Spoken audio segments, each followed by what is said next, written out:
Good evening. Tonight's topic that we're going to be discussing is going to be about the financial responsibilities of a contract. Before we get to that, make sure you look us up at The Humble Handyman on Facebook.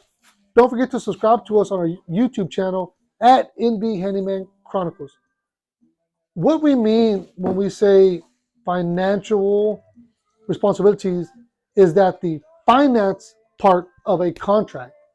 And this is the communication between a business owner and a customer. And this contract between each two have to be transparent, as in you're asking for what you want and what you're gonna pay for what you're gonna get.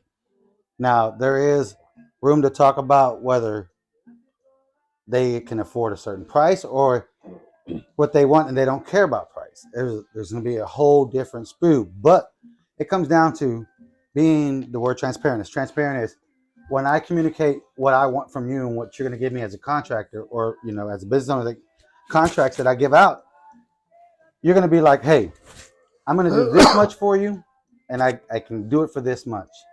And within that contract, we have to communicate, well, am I going to get the wood or tell me. And I think that's why we use the word finances. People's budgets are different and people have accounts and things like that. And they say, hey, I will pay for all this material. You let me know what the labor is going to be, which is cool. As long as we talk about the contract, as long as that's in part of the agreement. But as we talk about that, there's more to it. Versus if you're the customer and I'm a contractor and you say, hey, I'm going to get the material, then of course you're responsible for the material. Yes. What happens if I have to go pick it up or have to take something back? We're going to elaborate a lot on that. But that's what we want y'all to understand what this whole topic is going to get into. We're hoping to bridge the gap or to finally get y'all to understand. When we say y'all, we mean both customer and business owner. What that contract means, what that agreement means, what it entails, right? I mean, right. Oh, it's you can say words. I want this and this, and we're going to do this and this, and we're going to pay this much. But if you don't have like a paper contract, you got to write where you have somebody write stuff down and you were both sign it, but somebody else there to do it that way. If you don't have it, like everybody has a phone, everybody's quick. You can get PayPal, you can sign up, you can send contracts. It's not that hard, or get with somebody that knows it because it protects both of you. What we're trying to do is make business between business owners and customers or anybody is to be so transparent that you'll weave out the people that aren't the good contractors and the good customers, because they're not going to deal with those people. And what he means by that is there are so many contractors and business owners out there. There's always that person that can do it. That gets people bad names. Yeah. There's always that person that can do it cheaper, that person that can do it faster, that person that can give you better quality work, the person that, man, they're taking longer, but it looks amazing. You're going to have ups and downs on both. I think there's business that have given other businesses bad names, and I think there's even customers that have given other customers a bad review and that bad taste in your mouth was like, well, and there's words like that we don't like to use. I think we don't, well and but, those are words in our vocabulary that we just kind of stay away from. As a business, we're up for a challenge. It's like this. When you get in business, you want positive equity, not negative. And I'm talking about negative equity is if you're not making that money in that business, then you got to change something because maybe you're spending too much money at home and you're not making enough. You have to have positive equity. So when you use words as they're trying to back out words, that's not the words in our educational how we want to use it when we communicate in our contracts. We set a standard. There's a time, and there is when we expose this, we do not know prior, and it's written out there as a clause, as the saying that we do our due diligence. This is a word they used to use in my company. This word, Adrian, and I'm not going to go into it, but when they use this word and somebody heard it instilled in me because it just meant doing, and mine is doing more than you think you should. You see, and I think that's where we do. I think that's where we're at with our business. What we do is we give you an amount, but we always say things like, we don't know what's going to happen once we remove stuff. A bathroom, what has to do with plumbing and electrical, if it's foundation, pier and beam. Pier and beam obviously is a little bit easier to work on because it's suspended off the ground. Foundation, when you're dealing with concrete, you don't know what's in there. You don't know how they ran the plumbing and stuff. So let's start off. Let's have an Being agreement. transparent with somebody. Yes, let's be transparent. This is what I'm going to do. For this amount, I'm going to do this. I can cover about 99%. I'm not going to say 100 because I don't know what's going to happen once we remove something. And then extra work has Yeah, to be done. it could be cracked foundation. It could be something like that. I might have to fix this prior so it saves my project. So there's more to it as a contractor and or business owner. But what we want is, like you said, transparent. Let's put all the cards on the table and let's talk. Tell me what you want. Let's talk about a price. Let's agree to that price. There's always going to be changes, modifications, and things like that. In the end, but you write it down. You say, okay, hey, I'm gonna revise you an email real quick, and it's not that hard. And if it is, contact or get with somebody. Get with one of. It's not. It's. we always want our customers I'm involved. computer illiterate, but he's better. But I know the basics, and I'm gonna learn it. And I know that once I got that, it was easy for me to say, okay, send me an email. I'll send you an estimate. If you like everything and you read the bottom and you're okay with it, you click on it. It sends me as an invoice that you, as a contract, you saying, yes, you're willing to do it. This is what you're gonna pay. And that's why we keep the customers involved. So that way, when they see something, at the end of the day, we've gone home, we cleaned up. They might say, you know what? I wonder if they can do this and that. If you keep that contractor, that business in the loop, they might be able to make those changes before finishing it, and then being hey, we can do it right now. Yeah, yes, we can make those changes, but let's agree to it now. Now, as a customer, you have to understand there might be a price change because now we're deviating from the original agreement, and that's what the problem is. I think what it is we make adjustments to a job. Of course, hey, we're sorry we didn't get to give you that full amount. We gave you a little bit more. We'll take care of it. Now, it's one of those deals where like, well, can you add shelving, this, that, recess cabinets and stuff? We could have at the time when we were framing and doing all that, but now we have to cut the sheetrock back open. Now there's more material involved versus adjusting it. I think that's what it is. The next a few days now, I have to put another day on it or so. Yeah. So don't always assume that what you want has to be done right then and there. Take time. We talk about the word finances. The money may not always be available to everyone. Everyone's financial stabilities are different. We never question stuff like that. So we always give you options. Yes, it can be done. This was going to be, but it doesn't have to be done right now. You can still enjoy your project that we completed. We can always come back at a later time, a month or two down the road.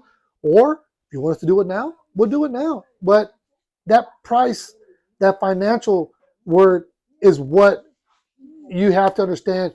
It could be financial, cheaper, more expensive. And next one, if you get an estimate now and then tell this guy, okay, I'm gonna get with you, and then in June you want to do it, his price might not be the same. You know what? That's a good topic because prices change. Material changes. And you can't.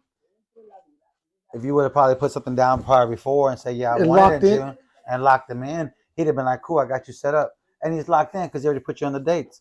Now he's like, okay, I have that, but if you just don't, and then shop around, and then like, you know what, I'm gonna stick with him. It might not be the same, and you can't get mad because now you want it done. And that's a good topic that you brought up because we talk about quotes. Some people charge for estimates, and we see all the time, what do you charge? What do you charge? Because people do want a free. If you can get something free, why not? Cool, I respect that. But understand that company is giving you their time for free. So they're losing time. So if you're one of those customers that wants to take that quote and go haggle other people. Yeah, I know that everybody knows these gas prices. We all know these prices. So whether they have a big truck or a small car, these prices are these prices. So as a customer in the business, we have to be able to be like that with each other. Like, you know what, you came a long ways. Communicate that with somebody.